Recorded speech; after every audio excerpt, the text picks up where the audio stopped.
दर्शन करें कि गोपियां क्या दर्शन। कल मैंने बताया ना वेणुगीत क्या है बंधुओं।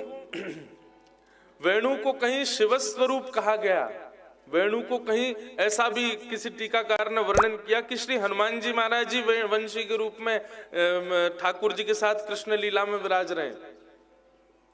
परंतु एक रूप ऐसा बताया जा रहा है।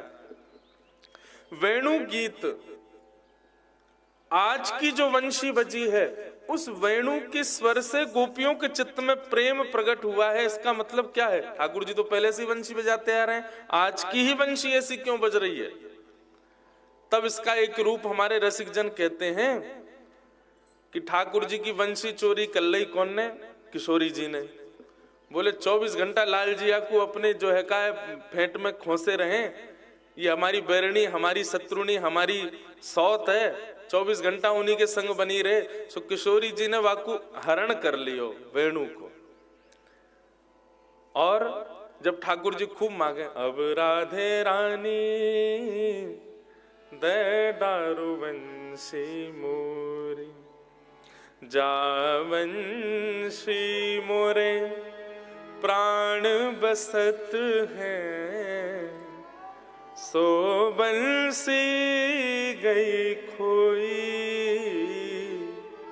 अब राधे रानी दे डारो वंशी मोर। किशोरी जी ने जब वंशी चुरा ली ठाकुर जी की,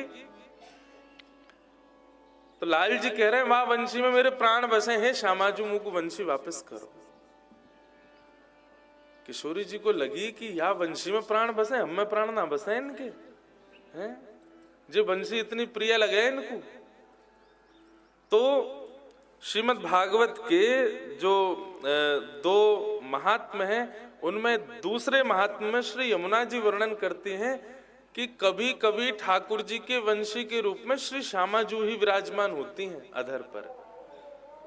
कल कथा में एक भाव कह रहा था ना कि श्रृंगार की प्रणाली में ठाकुर जी सबको अवकाश देते हैं, वंशी को कभी नहीं देते। कभी कभी बिना मोर पंख के भी ठाकुर जी रहते हैं, कभी कभी बिना पीतांबरी के भी रहते हैं, कभी कभी बिना काली कमली, वंशी को कभी अवकाश नहीं। क्यों? नित्य समीप रहती है तो कहीं ना कहीं कोई तो संबंध है। तो भैया ये प्रकट रूप में श्यामाजू तो बगल में विराज रही है, पर अप्रकट रूप में ये वंशी ही किशोरी जी के रूप में ठाकुर जी के अधर पर विराज रही है। नहीं तो वाह वंशी को सुनकर के किशोरीन के हृदय में, गोपीन के हृदय में ऐसा प्रेम कैसे उत्पन्न है गयो? ये तो लाडली जी कृपा करें तभी कृष्ण प्रिय लगे, तभी कृष्ण के प्रति अनुराग बढ़े। तो निश्चित ही वेणु गीत के पूर्व जो वंशी ठाकुर जी की किशोरी जी ने चुराई और वापस जब प्रदान करी, वो किशोरी जी ही ठाकुर जी के संग पधारी है और नित्य उनके अधर पर विराज रही हैं। अब जब ठाकुर जी वेणु रव करते हैं तो वो स्वर जाता है और खोजता है ब्रज में कृष्ण प्रियसियों को और उनको कृष्ण प्रेम में ही उन्मुक्त करता है। ये श्री जी ही है हमारी। ऐसी वेणु रव, ऐसी वंशी ठाकुर जी की बज रही है। गोपियां तीसरे श्लोक में क्या कहते हैं कि गोप्यः किमाचरदयं कुशलं स्म वेणु दामोदराधर सुधामपि गोपिकानां भुङ्क्ते स्वयं यद विशिष्ट रसं हृदोम्ये हास्यत्वचोश्रुमुमुचुस्तरवो यथार्या। गोपियां कह रही हैं अरे ये वेणु ये पुरुष होकर के भी ठाकुर जी के अधर रस का पान करता है, इसने ऐसी कैसी तपस्या की होगी। कल वंशी के हमने कितने लक्षण बताए थे और उसके बाद आप सबको होमवर्क दिया था, कौन कौन करके लाया? वाह, इतने लोगों में 3 लोग ही होमवर्क करके लाए हो। क्या कर पनिशमेंट दें सबको? एक तो मेरे पास आ भी गया, इसमें इन्होंने 4 भाव लिखे एक तो लिखा कि वंशी में क्या है, अनन्यता, श्री राधा नाम की अनन्यता। देखो ये भावजन्य से ये उत्तर ठीक है, परंतु हमने कहा था कि कृष्ण के सदा समीप रहती है वेणु, तो उसके वो लक्षण लाओ कि जो मानव ला सके और मानव भी कृष्ण प्रिय, कृष्ण सामीप्य प्राप्त कर सके। दूसरा आपने लिखा पूर्ण आत्मसमर्पण, ये तो हमने कल कह ही दिया था कि वो पूर्ण रूपेण समर्पित ही रहती है। तीसरा आपने लिखा मधुरता। देखो ये भी बात ठीक है, लेकिन अब देखो मुझ पर बंसी बजानी नहीं आती, मुझे दे दो तो मैं मधुर तो नहीं बजाऊंगा, तो यहां पर यह भाव खंडित हो जाता है। चौथा भाव लिखा अनुग्रह। श्री ठाकुर जी ने वेणु का उपयोग जीव पर अनुग्रह करने के लिए उससे सद्गुणों को देखकर ही किया है। आपके भाव हम उसको प्रणाम करें, पर इसमें वो भाव लिखने हैं, वो भाव व्यक्त करने, थोड़ी बुद्धि तो लगानी पड़ेगी भैया, कि ऐसे गुण लाओ जो मानव ला सके। मैं रात भर बैठा रहता हूं, तब जाकर के मुझे एक आध गुण समझ में आते हैं। तो कल हमने 4 लक्षण बताए थे। पहला लक्षण क्या था, दोष युक्त होते हुए भी ठाकुर जी के सामने दोषों को छुपाती नहीं है, प्रकट कर देती है। ये मानव का गुण होना चाहिए ठाकुर जी के समीप जाने के लिए। दूसरा लक्षण बताया था शहनशाह करके वो वंशी बनती है। पहले वृक्ष रूप में होती है, छीली जाती है, छिद्र किए जाते हैं, उसके प्राण हरण किए जाते हैं, तब जाकर के वो वंशी बनती है, सहती है। ये दूसरा लक्षण बताया था। बिना सहन किए भगवत सानिध्य प्राप्त नहीं होगा। तीसरा लक्षण बताया पूर्णाधीन, पूर्ण रूपेण ठाकुर जी के अधीन रहती है। ठाकुर जी चाहो तो मुझे धर दो, ठाकुर जी चाहो तो मुझको खोस लो, ठाकुर जी चाहो तो बजा लो, जय अपनी कोई इच्छा नहीं है, पूर्ण अधीन है ठाकुर जी के, अपनी इच्छा से विमुक्त रहती है वंशी।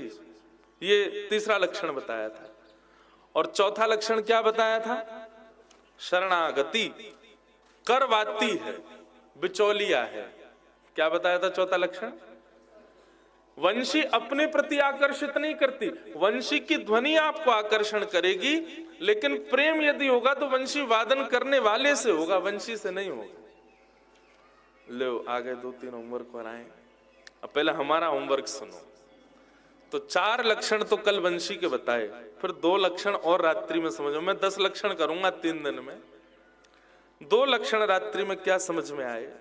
5वां लक्षण क्या है वंशी का। मैं कथा में कहा करता हूं कि जब कृष्ण प्राप्त होंगे ना, तो एक गुण आपके अंदर आ जाएगा। क्या, कुछ भी संग्रह करने का मन नहीं करेगा, सब बांटने का मन करेगा। अभी हमारी स्थिति क्या है, हमें कुछ मिलता है तो हम चाहते हैं हम इसको रख लें, इसको सजो लें और संग्रह कर लें और इकट्ठा कर लें। ये इकट्ठा करने वाला स्वभाव जब तक हमारा है, समझो ठाकुर जी अभी दूर हैं। जैसे ही स्वभाव आपका बांटने का बन जाए, प्रदान करने का बन जाए, दान करने का बन जाए, लुटाने का बन जाए, लुटावे को मतलब वो गलत रूप में नहीं, लुटा रहे हैं महाराज सवन पे, वो नहीं। लुटावे को मतलब क्या है, श्री राधा गोविंद देव प्रभु की कोई निज प्रसादी आपको मिली, आपका सौभाग्य, आपको प्रसाद मिला, पर आपने क्या किया, तिनका लेकर के बाकी को जो सब में बांट दियो।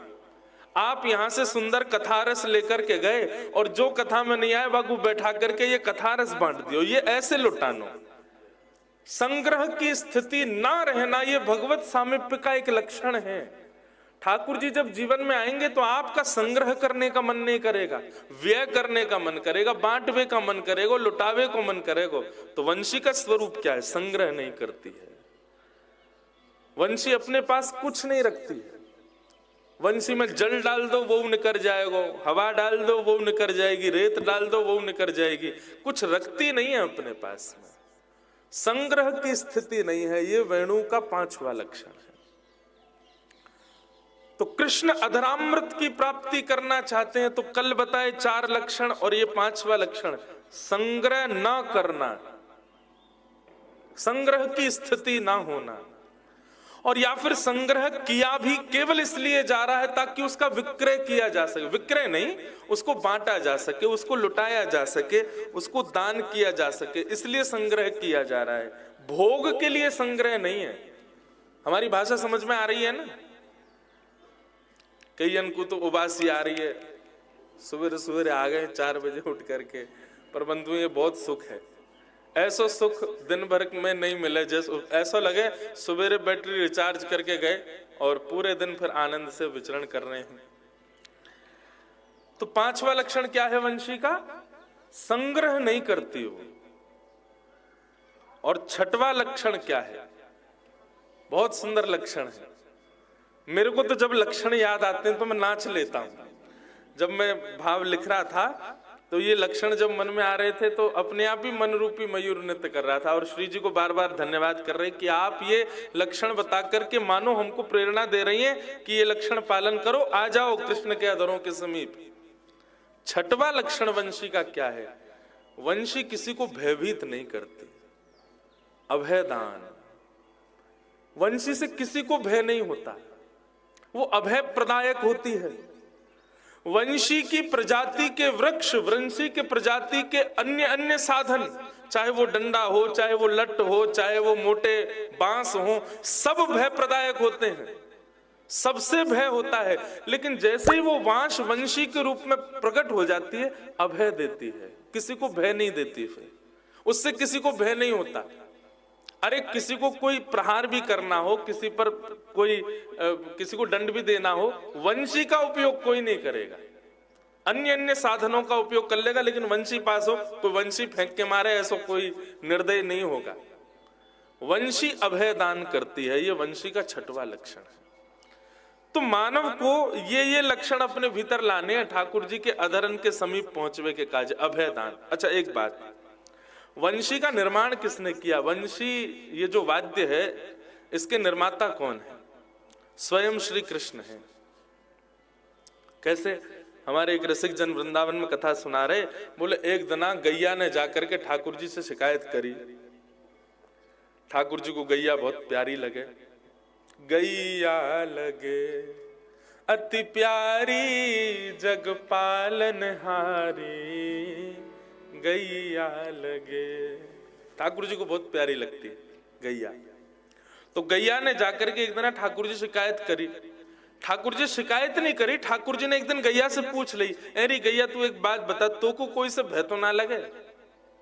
गैया बोली लगे। बोले कौन ते लगे? बोले यार बांस के डंडा ते भय लगे।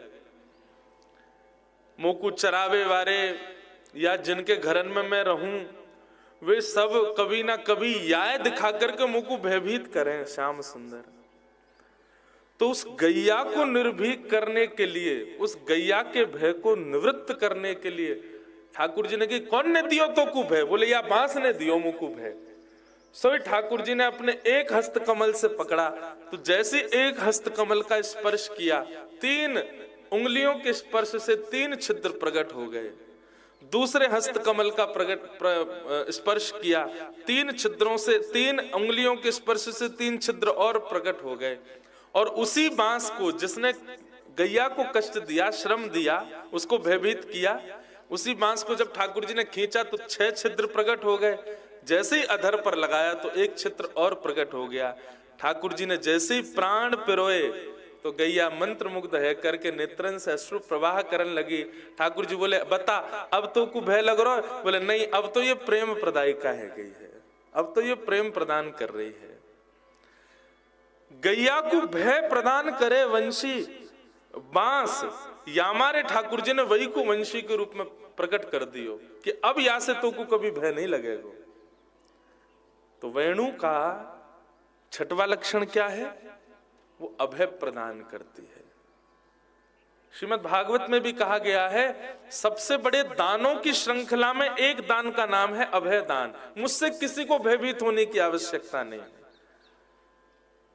मुझसे किसी को भय नहीं होना चाहिए। ये ऐसा अभय दान देना, यह भी एक मानव का सुंदर गुण है जो ठाकुर जी को प्रिय है। बंधुओं देखो, हम लोग सदा उन गुणों को लाना चाहते हैं चित्त में जिससे संसार रीझे। पर यदि आप यहाँ बैठे हो, सुबह सुबह भोर में आ गए हो, तिलक लगाते हो, कथाएं सुनते हो, तो इसका मतलब है ठाकुर जी आपको प्रेम करते हैं, ठाकुर जी चाहते हैं आप वैष्णव बनो।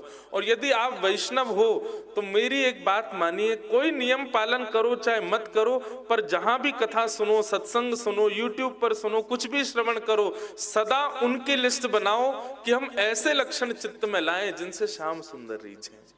जिनसे वो प्रसन्न हो। जिन भेषा मारो सांवरो रीझे, जिन भेषा मेरो गिरधर रीझे, मैं सोही भेष धरूंगी हो, मैं तो सोही भेष धरूंगी हो, मैं बैरागन होंगी, मैं बैरागन होंगी, ओ मैं बैरागन होंगी, मैं बैरागन होंगी। ओ बाला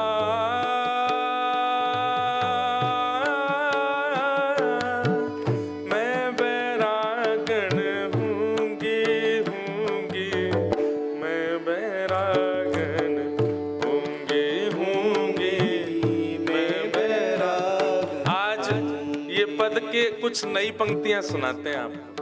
जो मूल पंक्ति हैं, जो मीराबाई के द्वारा लिखी गई हैं, हमने जो गा दिया है वो तो आधुनिक अभी किसी के द्वारा रचना कर दी गई, पर मीराबाई के जो मूल शब्द हैं वो क्या है, वो आज हम सुनेंगे। सब लोग गाओ। ओ जिन भेषा मारो गिरधर रीझे, जिन भेषा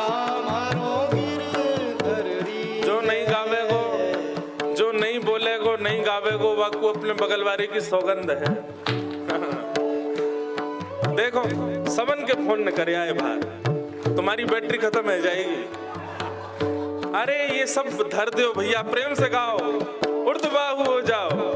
जिन भेषा मारो सांवरो रीझे, जिन भेषा मारो सांवरो रीझे, जिन भेषा मेरो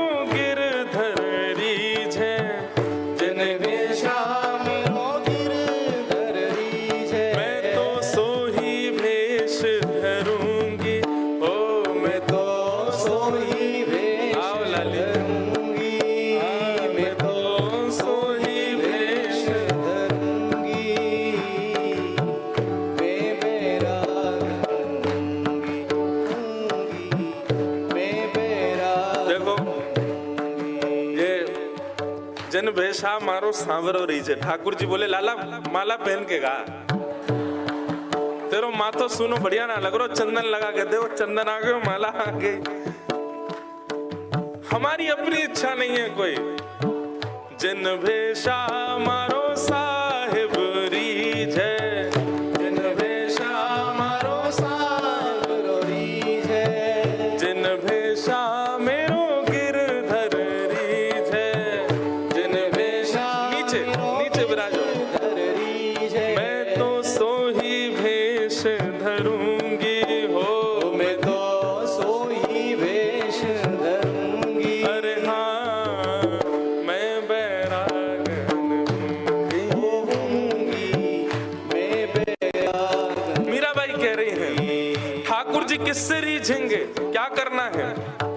गुरु के ज्ञान रंगू तन कपड़ा, गुरु के ज्ञान रंगू तन कपड़ा, गुरु के ज्ञान रंगू तन कपड़ा, गुरु के ज्ञान रंगू और मन मुद्रा पहरूंगी, मन मुद्रा पहरूंगी।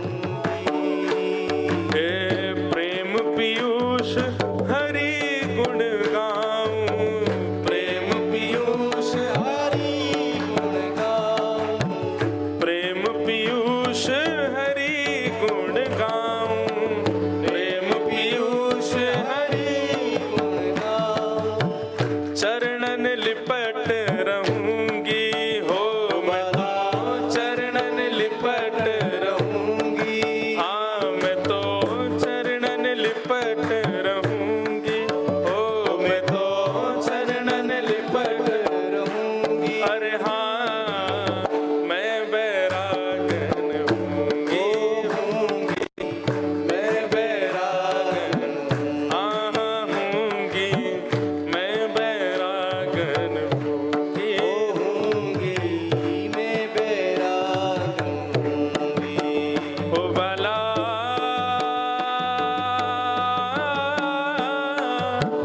मैं बैरागन होंगी,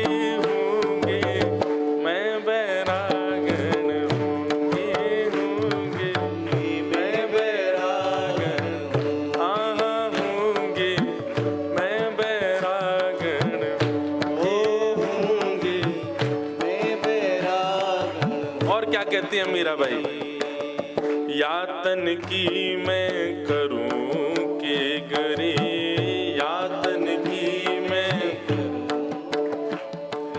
ओ यातन की मैं करूं के गरी, यातन की मैं करूं, और रसना नाम कहूंगी, रसना नाम कहूंगी, ओ रसना नाम कहूंगी, रसना नाम कहूंगी।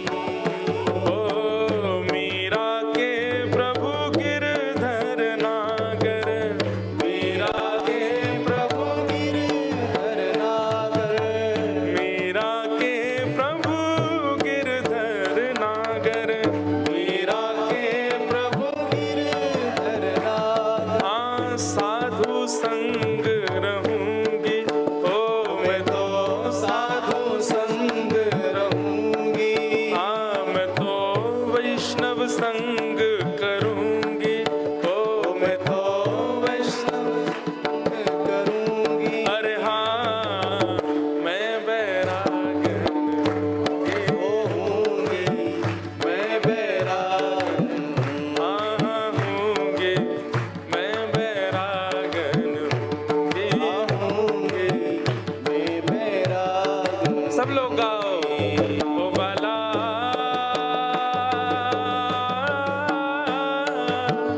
मैं बैरागन होंगी, मैं बैरागन होंगी, मैं बैरागन होंगी, हाँ होंगे, मैं बैरागन होंगे, होंगी, मैं बैरागन होंगी। हे जिन भेषा मारो गिरधर रीझै,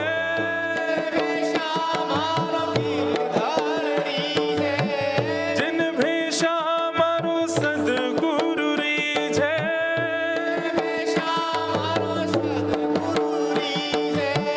जिन भेषा राधा गोविंद रीझै, जिन भेषा राधा गोविंद रीझै, जिन भेषा राधा गोविंद रीझै, जिन भेषा राधा मैं तो सोही भेष धरूंगी, ओ मैं तो सोही वेश धरूंगी, हाँ मैं तो सोही भेष धरूंगी, हो मैं तो तो सोही वेश धरूंगी। अरे हाँ मैं बैरागन होंगी, होंगी, मैं बैरागन होंगी, मैं बैरागन होंगी, होंगी, मैं बैरागन। बैरागन को मतलब कहा है बैरागी, मतलब राग रहित। राग किसको कहते हैं? संसार के विषयों के प्रति जो आपकी आसक्ति है वही राग है। उस राग से जब आप रहित होकर के वह करने लगते हैं जो श्याम सुंदर को प्रिय हो, तभी आप बैरागी हो।